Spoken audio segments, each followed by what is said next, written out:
How are you all? I hope you are doing well. So today we are going to teach very important lesson. Before going to start the lesson, I want you to post some questions to you. To participate in any activity, we require energy. How do you get energy? You get energy through nutrition. After intaking of the nutrients, how the nutrients will reach to each and every cell and tissue. These are transported through a very specific system is called circulatory system. So in the circulatory system, today we are going to learn about circulatory pathways.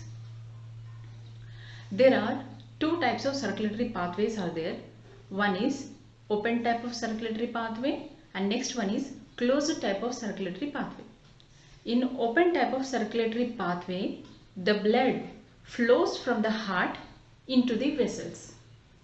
The vessels open into a large spaces called sinuses.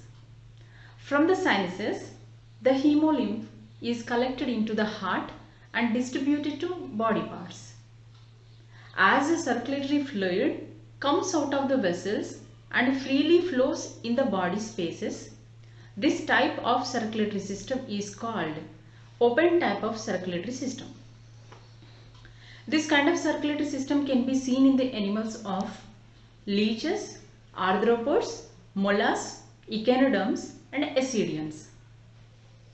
Here we can see the clear picture of open type of circulatory system.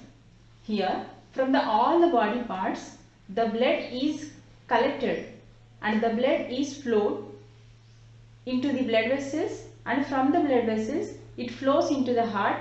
Through the heart it flows into open space that we are calling as the sinuses. Hence blood flows inside, not only inside of the blood vessels, it also flows outside of the blood vessels. Hence it is called as an open type of circulatory system. So this kind of circulatory system can be seen in the leeches, arthropods, mollusks and echinoderms and ascidians. And next type of circulatory pathway is closed type. In this type, the blood flows through blood vessels. The blood flows from the arteries to the veins through small blood vessels. These are called capillaries.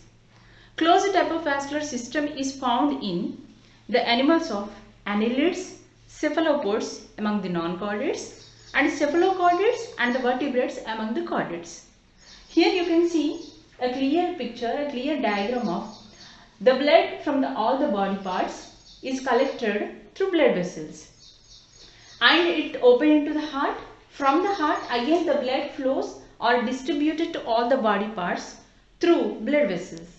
Hence the blood flows only inside of the blood vessels, not outside of the blood vessels. Hence this kind of circulatory system is called a closed type of circulatory system. This kind of circulatory system can be seen in the animals of annelids, cephalopods. These are non-chordates, and cephalochordates and the vertebrates among the chordates.